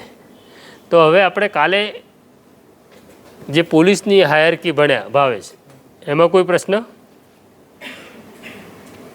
પ્રશ્ન એવો છે સાહેબ, અત્યારે જે ગાડીઓ અધિકારીની જે ગાડીઓ છે આઈજીપી કે આઈપીએસ કે ડીસીપી, એમાં જનરલી સ્ટાર કે કશું લગાવેલું નથી હોતું. એસપી પોરબંદર, એસપી જામનગર, એ તો એસપીની એવું જ હોય. સ્ટાર તો ડીઆઈજીથી જ લાગે છે. એ તો કાલે આપણે ભણ્યા ને કે ડીઆઈજી ઉપરના અધિકારી હોય એને સ્ટાર લાગે. સવાલ તો છે, સવાલ હું પોતે કન્વિન્સ નથી પૂછવા જોઈએ કે ના પૂછવા જોઈએ. પહેલો સવાલ એ છે કે અધિકારી જે જીપીએસસીમાંથી જીપીએસ છે કે યુપીએસસીમાંથી જે હોય એ લોકો એક હાયરાર્કી સુધી પહોંચી જાય, પછી એમને ડિફરન્શિએટ કેવી રીતના કરી શકાય? ખાલી આઈપીએસ મળીએ તો જ ખબર પડે ને. એટલે હું સમજુ નહીં તારો પ્રશ્ન. માનો ભાવનગરના જે કમિશનર છે અને અહીંયાના અમદાવાદના કમિશનર છે, અહીંયા અમદાવાદમાં આઈપીએસ છે અને ત્યાં જીપીએસ છે, પોસિબલ? તમે જીપીએસ હોવ ને, હા, એને બઢતી મળી ગઈ તો તમે મેક્સિમમ જીપીએસ થયા એટલે તમે એસપી થઈ ગયા. હું ડીવાયએસપીમાંથી એસપી થઈ ગયો. લખ્યું છે મારી ત્યાં જીપીએસ, મારી ત્યાં હવે એક સ્ટાર અને એક અશોક સ્તંભ લાગે છે, એટલે હું એસપી છું. બરાબર છે? તો એ તો ક્લિયર જ છે કે હું જીપીએસ છું અને હું ભાવનગરમાં એસપી છું, તું બોટાદમાં એસપી છે, તારે ત્યાં લખ્યું છે આઈપીએસ અને સેમ રેન્ક છે. હવે તારો પ્રશ્ન એવું છે બે સેમ રેન્ક હોય, એટલે મળ્યા સિવાય આપણે કેવી રીતના ખબર પડી શકે? કોઈ એનો ડેટા બેંક છે? હા, તારો પ્રશ્ન બહુ સરસ છે. એને સિવિલ બુક કહીએ છીએ ને. હા, આઈપીએસ સિવિલ લિસ્ટ તું સર્ચ કરીશ ને, ગુજરાત આઈપીએસ સિવિલ લિસ્ટ કે ગુજરાત આઈએસ સિવિલ લિસ્ટ, તો એને મળ્યા વગર તું એના ફોટોગ્રાફ્સ, એ ક્યારે ભરતી થયો, બરાબર છે, એની જન્મ તારીખ, ક્યારે રિટાયર થવાનો છે, બધું જ તને ચાર્ટ સિવિલ લિસ્ટમાં મળી જાય. એટલે તારે જોવું હોય, માની લે કે તને પ્રશ્ન થયો રાત્રે ઘરે હોય ત્યારે કે ગુજરાતના ડીજીપી છે જીએસ મલિક, એ ક્યારે રિટાયર થશે, તો તું સિવિલ લિસ્ટ જોઈ લઈશ ને, તો સિવિલ લિસ્ટમાં એની જન્મ તારીખ હોય છે, એટલે જન્મ તારીખથી 60 વર્ષ ગણી લેવાના. જે વર્ષમાં એને 60 વર્ષ પૂરા થતા હોય ત્યારે રિટાયર થશે. આની કઈ વેબસાઇટ? કોઈ પણ ગૂગલમાં તને મળી જશે, એમાં વેબસાઇટમાં જવાની જરૂર નથી. પછી જે હાયરાર્કી હોય એ લોકોને મળવામાં કોઈ પ્રોટોકોલ કેવું કંઈ હોય છે? કોને? આઈપીએસથી ઉપર છે, સીઆઈજી કે નહીં, એ તો આપણે કોન્સ્ટેબલને મળીએ કે કમિશનરને મળીએ, એ તો જેવી રીતના મળતા હોઈએ એવી રીતના જ મળવાનું અને સારી રીતના મળવાનું. કોઈ પણ જેલમાં ગયો હે એક વાર જેલમાં જે આવ્યો હા તો નીચે બેસાડ્યો હતો. હા કનુભાઈ કલસરિયા મારી ભેગા હતા. હમ. તો ત્યારે મને આ પ્રશ્ન ઊભો થયો હતો, પણ પછી મેં બીજી બધું દોડાદોડીમાં જતો રહ્યો.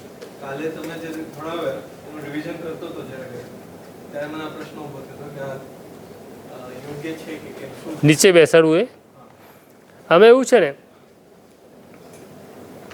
કે એક આરોપીને મેં પકડ્યો, વાહન ચોર છે,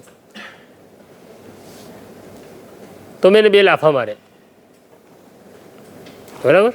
એને અપમાન લાગ્યું, લાગે જ ને, ચોર હોય તો પણ લાગે અપમાન. પણ તું આવ્યો, હવે તું મને ખબર છે તું આમ આદમી પાર્ટીનો કાર્યાલય મંત્રી છે, તો તને તો હું લાફો નહીં મારું, કારણ કે તું એવો કંઈ ગુનેગાર નથી, તને જે પકડ્યો છે પોલિટિકલ કારણ. પણ મને ઉપરથી કહેવામાં આવ્યું જાને બરાબર ટાઈટ રાખજો, તો ટાઈટ રાખજો એટલે હું તને મારું, તો કે ના, તો તને હું નીચે બેસાડું. તને ઇન્સલ્ટ ફીલ થાય ને. આ અલગ અલગ પોલીસની પદ્ધતિઓ છે. પણ હવે ક્યાં બેસાડવો, કોને ખુરશીમાં બેસાડવો, સોફા ઉપર બેસાડવો કે જમીન ઉપર બેસાડવો, એ તો આઈપીસી સીઆરપીસીમાં નથી લખ્યું, બરાબર. પછી મોટાભાગના પોલીસ કર્મચારીઓની એક તકલીફ હોય છે, એ બધાને તુકારે બોલાવે. પછી એની બાપની ઉંમરનો હોય ને તો પણ એ તુકારે બોલાવે. અને આ પ્રકારનું તોછડાપણું મોટાભાગે આઈપીએસ અધિકારીઓમાં બહુ છે. એક આઈપીએસ અધિકારી 25 વર્ષે આઈપીએસ થઈને આવ્યો, બરાબર છે, એ 25 વર્ષનો એસપી છે અને 50 વર્ષનો હેડ કોન્સ્ટેબલ કે પીઆઈ છે. તો એવું પૂછશે કે તારા નોકરી કાં આપે? તો આ શિક્ષણનું પણ ઘમંડ છે. બધા જ એવું કરે છે એવું નહીં. ઘણા ઓફિસરો એવું છે કે પીએસઆઈ હોય ને અને પોતે આઈપીએસ છે, એ પીએસઆઈને એવું કહેશે કે પટેલ સાહેબ ऐसा करते ऐसा हो सकता है. हेड कांस्टेबल છે કે નરસિંહભાઈ, તો નરસિંહજી કहाँ નોકરી આપકા, એવા સારા આઈપીએસ પણ છે. પણ ઘણા બધા તુકારે બોલાવે. આ બધું છે ને શિક્ષણની કમાલ છે. તો આપણે કોન્સ્ટેબલને મળવા જઈએ તો પણ આપણો વ્યવહાર એવો જ હોવો જોઈએ, અને આઈપીએસને મળવા જઈએ ત્યારે પણ એ ભાવ જ હોવો જોઈએ, અને એમાં પ્રભાવિત પત્રકાર તરીકે નહીં થવાનું. પ્રભાવિત થયા તો ગયા કામથી, એટલે પોલીસથી નહીં, પત્રકારે કોઈનાથી પ્રભાવિત નહીં થવાનું. એટલે દર વર્ષે ઘણા વર્ષોથી દિવાળી પછી સીએમ બંગલે એક કાર્યક્રમ થાય જેમાં પત્રકારોને જમવા બોલાવે. તો ઘણા પત્રકારો એ ભોજન સમારંભ પૂરો થાય પછી મુખ્યમંત્રી સાથે ફોટા પડાવે. તો એ ફોટા પડાવવો અપરાધ નથી, પણ હું એવું માનું છું કે હું પત્રકાર તરીકે મારે એવું ન કરવું જોઈએ, મારાથી એને દૂર રહેવું જોઈએ. કેમ? ફોટો આપણે કોની સાથે પડાવીએ છીએ કે હું જેનાથી પ્રભાવિત છું અથવા એનો ફોલોઅર્સ છું, પણ તમે તો પત્રકાર છો. અમારો એક મિત્ર હતો અપૂર્વ પટેલ, હવે ઓસ્ટ્રેલિયા રહે છે. એના મમ્મી એ ભારતીય જનતા પાર્ટીના કોર્પોરેટર. એના ઘરમાં સ્વામિનારાયણ ધર્મ પળાય. એક વખત પ્રમુખ સ્વામી, બહુ મોટું નામ છે, પ્રમુખ સ્વામીની પ્રેસ કોન્ફરન્સ હતી.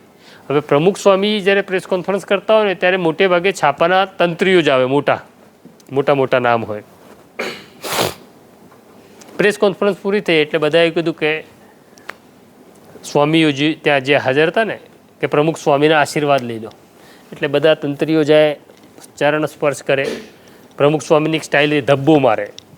એ ધબ્બો બહુ પવિત્ર ગણાય એવું માન્યતા છે. તો બધાને ધબ્બો મારે અને પછી એક શાલ ઓઢાડે. એટલે બધા તંત્રીઓ વારાફરતી ગયા. આ થયું. આ પૂરવ છે ને નાનો 25-27 વર્ષનો, એ બેસી રહ્યો હતો. એટલે કે એના સ્વામીએ કીધું તમે આશીર્વાદ, તો કે ના, આજે હું પત્રકાર છું, હું પ્રમુખ સ્વામીને માનું છું, હું સ્વામિનારાયણ છું, પણ આજે હું પત્રકાર છું, આજે હું કોઈને નમી ન શકું. તો આ ક્લેરિટી આપણા મનમાં હોવી જોઈએ. તો આજે આમ આદમી પાર્ટીમાં છે તો અરવિંદ કેજરીવાલને એક અલગ રિસ્પેક્ટ આપે છે,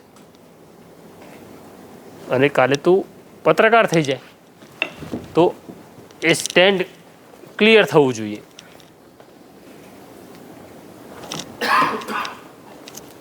ઘણા આઈપીએસ અધિકારીઓ કે પોલીસ અધિકારીઓ ક્યાંય જાય, કોઈ સાધુ સંતો આવે તો પગે લાગે છે. તો તમે જ્યારે યુનિફોર્મ પહેર્યો છે ને ત્યારે પગે નહીં લાગવાનું. તમે એને માનતા હો તો પણ. 2002નું તોફાન થયું અમદાવાદમાં, ને એક સાબરમતી પોલીસ સ્ટેશન છે ત્યાં આગળ એક રાણીપ વિસ્તાર છે, બકરા મંડી, ત્યાં મુસલમાનો રહે છે ને બહુ મોટું રાઇટ્સ થયું ત્યાં. એટલે એક હિમાંશુ, શું નામ આપણે પીઆઈનું, ભારતીના સસરા, હિમાંશુ પાઠક નામના ઇન્સ્પેક્ટરને ત્યાં મૂકવામાં આવ્યા.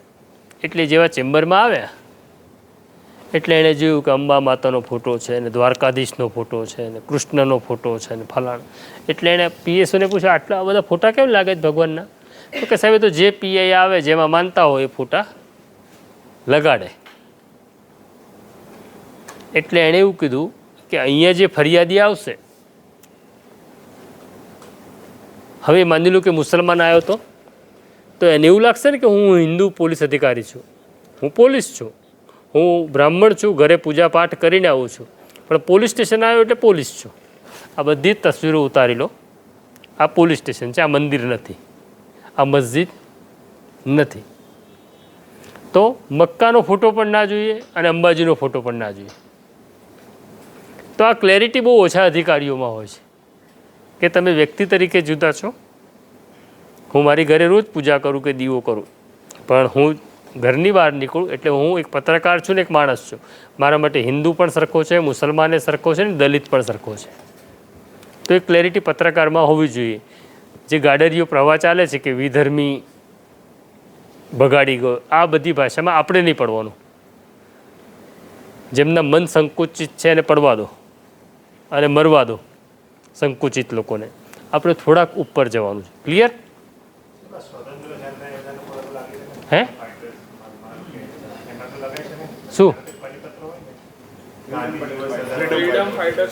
ફ્રીડમ ફાઇટર્સ નહીં, એનો એક ભારત સરકારનો પરિપત્ર છે.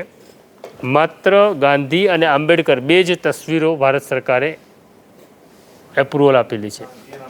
હા, તમે લગાડો તો કંઈ હવે એ અપરાધ નથી. હા, પણ એમાં એવું છે કે પંજાબની અંદર ભગતસિંહ લોકપ્રિય છે, ગાંધી લોકપ્રિય નથી. એટલે ભગતસિંહને લગાડો તો કોઈ અપરાધ નથી. તમે ગાંધી ના લગાડો તો પણ અપરાધ નથી. તને એવું લાગે છે કે ભાઈ મારી ઓફિસમાં તો આંબેડકર જ મૂકવા છે, ગાંધીએ પૂણા કરાર નહોતો સ્વીકાર્યો. હા, તને એવું લાગે ગાંધીએ તો બહુ નુકસાન કર્યું દલિતોને. એ આપણે ભણીશું પૂણા કરાર અને તમને એવું સમજાશે કે ગાંધીએ દલિતોને નુકસાન નહોતું કર્યું, પણ આ એક પ્રવાહ ચાલ્યો. હા, તો એ આપણે ભણીશું. પણ એમાં એવું છે તું આંબેડકર લગાડી છે કે એવું કંઈ જરૂરી નથી તારે ગાંધી લગાડો તો જ ગુનો થાય ના થાય, એવો કોઈ નિયમ નથી. પણ ભારત સરકારની કચેરીમાં કઈ તસવીરો લાગશે એનો એક પરિપત્ર છે, એમાં બે તસવીરો છે. હા, બહુ જૂનો. એટલે માની લો કે આપણે ત્યાં સરદાર પટેલનો ફોટો લાગે, ત્યાં ભગતસિંહ લાગે છે ને, અહીંયા સરદાર લાગે, તો હવે શું સરદારને ઉતારી લેવા? મને સરદાર પટેલ ગમે છે તો સરદાર ભગવાન તરીકે તો નથી લગાડતો ને. મુસલમાન આવ્યો તો પણ એને સરદાર સામે વાંધો નથી, હિન્દુ આવ્યો તો પણ વાંધો નથી. જેને વાંધો ના હોય લગાડો. અને દરેક જગ્યાએ અત્યારે સરકારી કચેરીઓ હોય, બધી જગ્યાએ ફોટા ભગવાનના ફોટા લાગ્યા છે. પણ નિયમ એવું કહે છે કે સરકારી કચેરીમાં ભગવાનની તસવીરો ન હોય, કારણ કે તમે જે સ્વીકાર્યું છે બંધારણ એ બિનસાંપ્રદાય ધર્મનિરપેક્ષતાનું સ્વીકાર્યું છે, એટલે નહીં લગાડવાનું.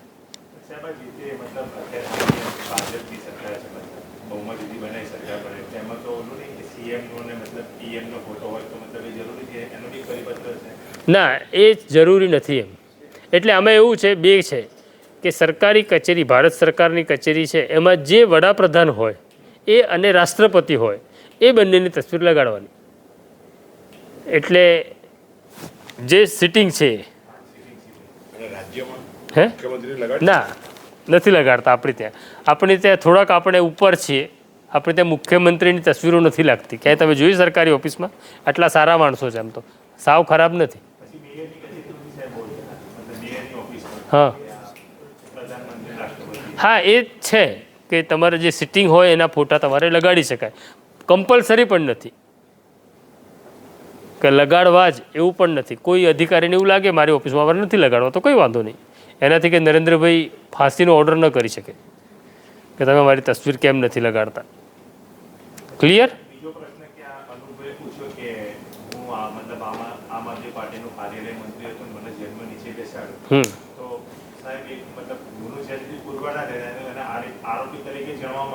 હા, ના એવું નહીં. આરોપી છે સવાલ, પણ ક્યાં બેસાડવું એ નથી લખ્યું ને.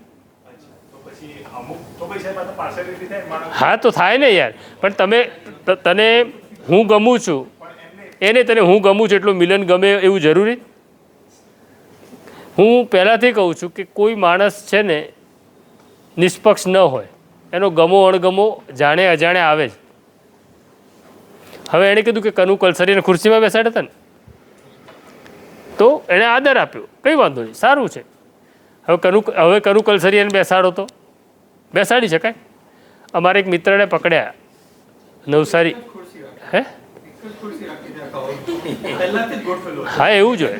એટલે આમાં એવું છે કે હમકો हैसियत દિખાની હે આપકી, એટલે તમને તું સરકારી ઓફિસમાં જઈશ પછી તું શું કરીશ? લતીફને પકડી લાયા, હવે તો હજી ક્યાં સજા થઈ છે, તું ખુરશીમાં બેસાડીશ? કેમ? તમે કેવી રીતે નક્કી કરો? હજી ક્યાં કોર્ટે સજા કરી છે? તો અનૂપને સજા નથી કરી તો તમારી દ્રષ્ટિ શું છે? તમે સાયકલ ચોર કે બાઇક ચોર આવે એને ખુરશીમાં બેસાડશો પીઆઈ તરીકે? નહીં બેસાડો ને. તો હજી ક્યાંનો ગુનો પુરવાર થયો? હજી તો તમે પકડ્યો છે, 2 સ્કૂટર મળ્યા છે, કોર્ટ જ્યારે સજા કરશે ત્યારે. હે એ તો જો આમાં એવું છે કે વ્યક્તિગત છે. આમાં શું દારૂ વેચનાર મહિલા પકડાય છે તો ખુરશીમાં બેસાડે? એટલે તે એકાદ 2 દ્રશ્ય જોયા હોય કે ના બેસાડે. હા ભરણ આપતા હોય સારું, હા સારું હપ્તો આપતા હોય એટલે બેસાડે. ઇજ્જત નથી આપતા લેડીઝ તરીકે. કોણ પૈસાની ઇજ્જત આપી રહ્યા છે લોકો? ચાલો ક્લિયર.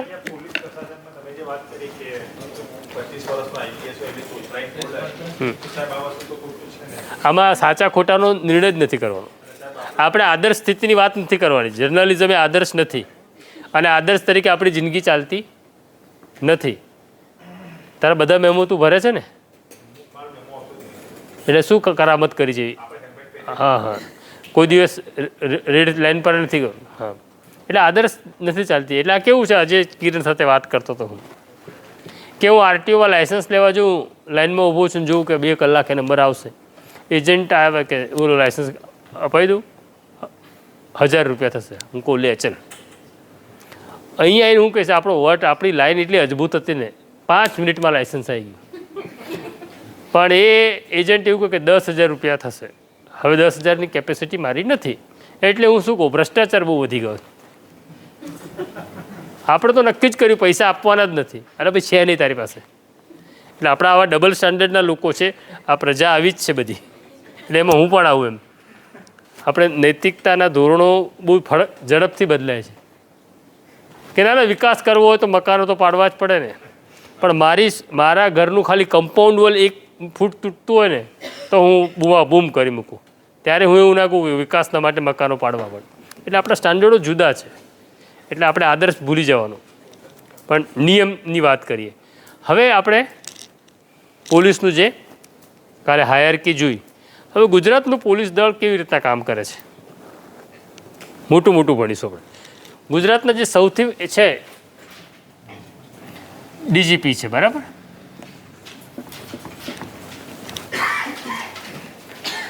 ગુજરાતના જે પોલીસ વડા છે, head of the police force લખીએ જ ને આપણે.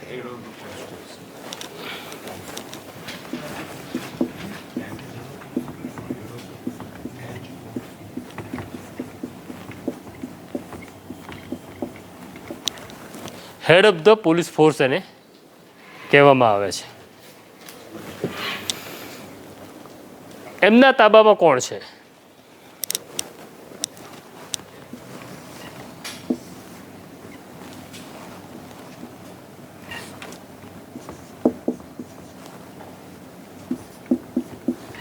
તમામ જિલ્લાના એસપી, તમામ પોલીસ કમિશનરો, 4 મહાનગર છે આપણા, એટલે કમિશનરેટ એરિયા છે અમદાવાદ, વડોદરા, સુરત અને રાજકોટ. એના 4 પોલીસ કમિશનરો, અને આ 4 પોલીસ કમિશનરને બાદ કરતા જેટલા જિલ્લા છે એના તમામ એસપી એ ડીજીપીના અંડરમાં આવે છે. હવે અહીંયા આવતા આઈજીપી પણ દર 3 કે 4 જિલ્લા ઉપર એક આઈજીપી છે. એવી આપણી પાસે 9 રેન્જ છે. એટલે 9 ડીઆઈજી કે આઈજી જે છે એ પણ સીધા ડીજીપીના તાબામાં આવે છે. એટલે આ રાજ્યનો કોઈ પણ નાગરિક એ અમરેલીના લાઠીમાં ગયો ને પોલીસે એને ન સાંભળ્યો, એટલે એ ગયો એસપી પાસે. એસપી એને ન સાંભળ્યો એવું એને લાગે તો એ સીધો ડીજીપી સુધી ફરિયાદ કરવા જઈ શકે છે. કારણ કે કેમ તો આખું ગુજરાત એના તાબામાં આવે છે, એસપી અને સીપી એમના તાબામાં છે. એટલે હવે એસપી ઓફિસ છે એટલે જિલ્લો છે કે અમદાવાદ સિટી છે, તો એને કહેવામાં આવે છે લોકલ યુનિટ. લોકલ યુનિટ દરેકનો એક લોકલ યુનિટ છે. પણ ડીજીપીના તાબામાં સ્ટેટ એજન્સી આવે છે જેનું નિયંત્રણ આખા ગુજરાત ઉપર છે, એવી સ્ટેટ એજન્સીઓ છે.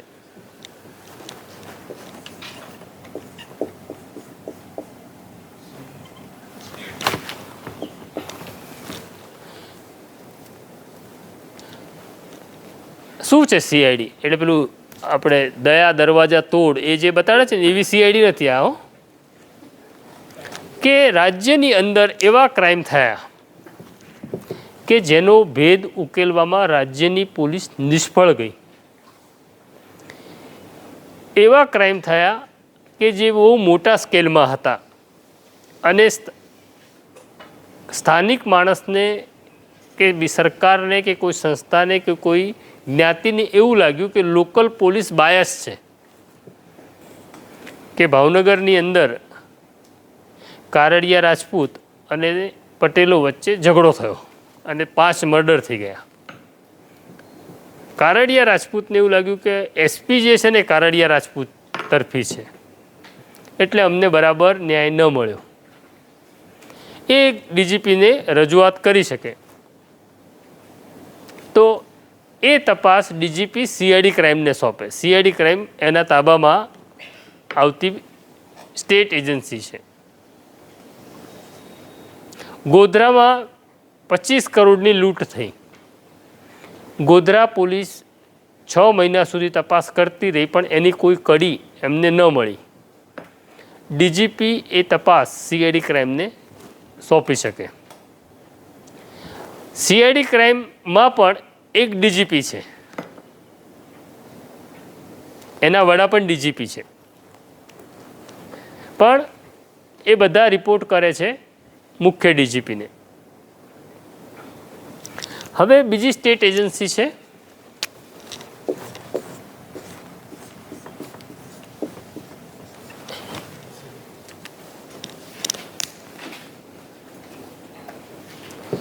એન્ટી કરપ્શન બ્યુરો, જેને કહેવામાં આવે છે લાંચ રૂશ્વત વિરોધી દળ, એનું ગુજરાતી થાય છે. આપણે ત્યાં જે બાકીના ક્રાઇમ થાય છે એ બીએનએસ, હવે આઈપીએસનું બીએનએસ થયું, ભારતીય ન્યાય સંહિતા, એના આધારે ગુનો નોંધાય છે. એન્ટી કરપ્શન બ્યુરોમાં જે ગુનો નોંધાય છે એ પ્રિવેન્શન ઓફ કરપ્શન એક્ટ, ભ્રષ્ટાચાર વિરોધી અધિનિયમ, એના આધારે એ ગુનો નોંધાય છે. એસીબીના વડા પણ ડીજીપી પણ હોય અને એડિશનલ ડીજી પણ હોય છે. આ સ્ટેટ એજન્સી છે. આનું કામ રાજ્યમાં જ્યાં લાંચની માગણી થાય એની તપાસ કરવાનું છે, અથવા એસીબી પાસેની જે સત્તા છે એમાં 2 પ્રકારની સત્તા છે, આમ 3 પ્રકારની છે. એક સત્તા એવી છે કે ભાવેશે આવીને મને એવું કીધું, હું એસીબી ઓફિસર છું, કે શાહપુર પીઆઈ પાસે ફરિયાદ લખાવવા ગયો તો મને કોન્સ્ટેબલ એવું કીધું બહાર બોલાવીને કે આ ફરિયાદ નોંધાવી હોય તો 10,000 રૂપિયા આપવા પડશે. તો એ જે હું કાર્યવાહી કરું એને કહેવામાં આવે ટ્રેપ, છટકું, કે છટકું ગોઠવ્યું અને લાંચ માગનાર પકડાયો. બીજી જોગવાઈ એવી છે કે કોઈ ફરિયાદ આવતી જ નથી મારી પાસે, માની લો, પણ મેં એવું જોયું કે ઇન્કમટેક્સ 4 રસ્તા એક પોલીસવાળો ઊભો રહે છે જે જેટલી ઓટો રિક્ષા જાય છે એની પાસેથી 50 રૂપિયા લે છે, પણ કોઈ રિક્ષાવાળો મને ફરિયાદ કરવા આવતો નથી. એવા કિસ્સામાં મારે પોલીસને તો પકડવો જ છે, હું એસીબી ઓફિસર છું, તો ડિકોય કહેવાય. એક શબ્દ છે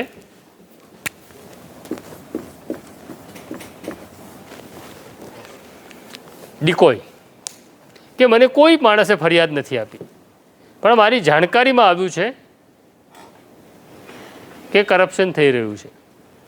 તો ડિકોય કેવી રીતના થાય કે હું વિદ્યાપીઠ પાસે એસીબી ઓફિસર તરીકે ત્યાં ઊભો રહું, એક ઓટો રિક્ષાને હું રોકું, ઓટો રિક્ષા ડ્રાઈવરને હું મારો પરિચય આપું કે હું એસીબી ઓફિસર ફલાણા છું, મને જાણકારી એવી મળી છે કે ઇન્કમટેક્સ 4 રસ્તા જે ટ્રાફિક બૂથ છે એનો કોન્સ્ટેબલ તમારી પાસેથી 50 રૂપિયાની લાંચ લઈ રહ્યો છે. આ દર્શીલભાઈ છે એ પંચ છે. આવી સમજ આપી અમે બંને રિક્ષામાં બેઠા.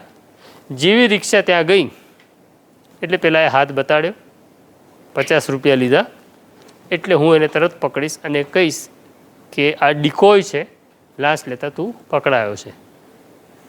તો ડિકોયની પણ એક પ્રોવિઝન છે. ત્રીજું છે કે અનુપે એવી એક ફરિયાદ અરજી કરી કે પ્રશાંત દયાળ જિલ્લા પંચાયતમાં ક્લાર્ક છે, છેલ્લા 10 વર્ષથી નોકરી કરે છે અને 10 વર્ષ દરમિયાન એમણે એટલો ભ્રષ્ટાચાર આદર્યો છે કે એમણે 10 ફ્લેટ લીધા છે અને 2 પેટ્રોલ પંપના એ માલિક છે.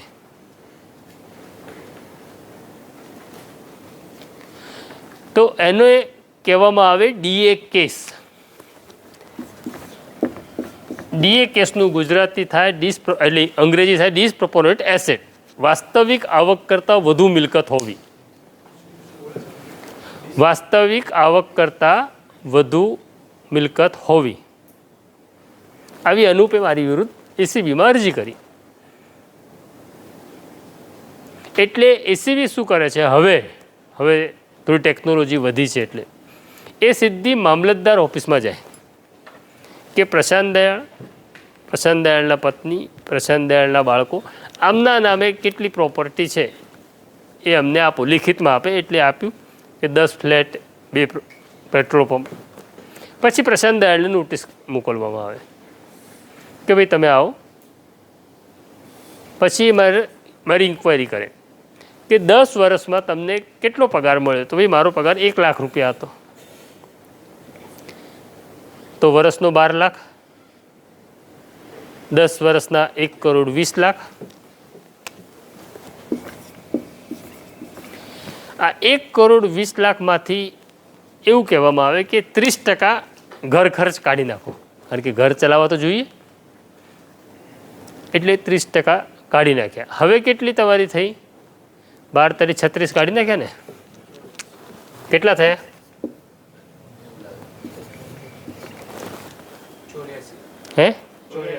84 લાખ ને. હવે 84 લાખ મારી આવક થઈ. માની લો કે મેં 30%માં ઘર ચલાવી લીધું, 84 લાખ મેં બચાયા. તો મારા 10 ફ્લેટ કેટલાના છે? તો કે 10 લાખના. એટલે 1 કરોડ રૂપિયા થયા. મારા 2 પેટ્રોલ પંપ 50 લાખના, 2 કરોડ થયા. તો મને એવું કે હવે તમે બતાડો કે તમારી 84 લાખ બચત હતી, એમાંથી તમે 2 કરોડની મિલકત કેવી રીતના વસાવી. આ લાંબી તપાસ છે. જો હું સાબિત ન કરી શકું કે પછી હું એવું બતાડું કે ભાઈ મેં જો લોન લીધી હતી બંકિમ પાસેથી 50 લાખ, અમારા સાસરીમાંથી 25 લાખ આવ્યા હતા, એવું હું સાબિત ન કરી શકું, તો મારી ઉપર ડિસપ્રોપોર્શનેટ એસેટ, બેનામી સંપત્તિનો ગુનો દાખલ થાય. ટ્રાયલ ચાલે અને ટ્રાયલમાં જો હું ગુનેગાર પુરવાર થઉં તો મને સજા તો થાય, પણ મારી આ પ્રોપર્ટી શ્રી સરકાર થઈ જાય, એટલે કે સરકાર એની માલિક થઈ જાય. તો આ 3 એમની વિશાળ સત્તાઓ એસીબી પાસે છે.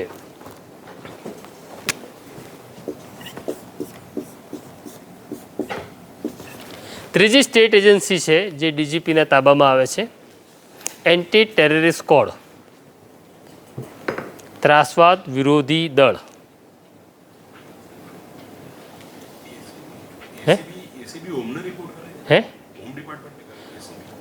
ત્યાં ડીજી જો હોય ડાયરેક્ટ તો હા, અચ્છા ડાયરેક્ટ ડીજી ના હોય તો હા પછી એને તો એને ડીજીપીને via રિપોર્ટ. DG જ હા, જવાનું. અચ્છા એન્ટી ટેરરિસ્ટ સ્કોડ, ત્રાસવાદ વિરોધી દળ.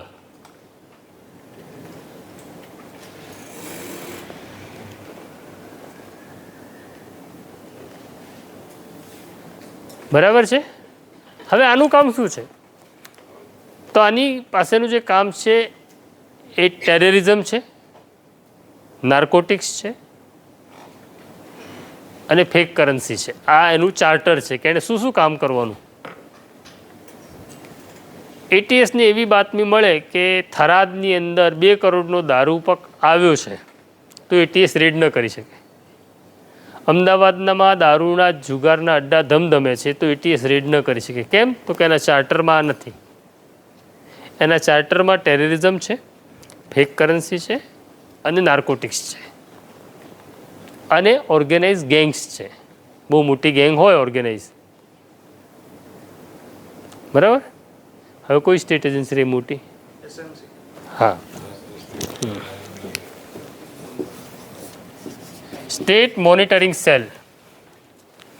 આ સીધી ડીજીપીને તાબામાં આવતી છે. સ્ટેટ મોનિટરિંગ સેલ આનું કામ શું છે? તો કે ભાઈ જે પોલીસ છે, અમદાવાદ પોલીસ હોય, રાજકોટ હોય, એનું કામ શું છે કે એના વિસ્તારમાં કાયદો અને વ્યવસ્થા જળવાય અને કોઈ ગેરકાયદેસર પ્રવૃત્તિ ના થાય. પણ એ તો થાય છે. કેમ? તો કે ગુનેગાર જે દારૂ વેચનારો, જુગાર રમાડનારો છે એ તો પોલીસ સાથે સેટિંગ કરી લે છે. તો એનું સેટિંગ કરી લે તો ખાણ ખનીજની ચોરી થતી હોય તો એ લોકલ પોલીસ મળેલી છે. તો ડીજીપીની જે આ એસએમસી છે એને આખા રાજ્યમાં ગમે તે વિસ્તારમાં દરોડો કરવાની સત્તા છે. ક્લિયર? બીજી કોઈ સ્ટેટ એજન્સી? હા,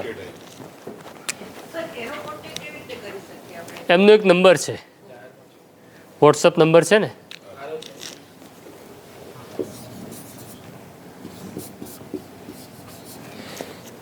સરકારની આંખ અને કાન કોઈ પણ સરકાર હોય એ છે ઇન્ટેલિજન્સ બ્યુરો.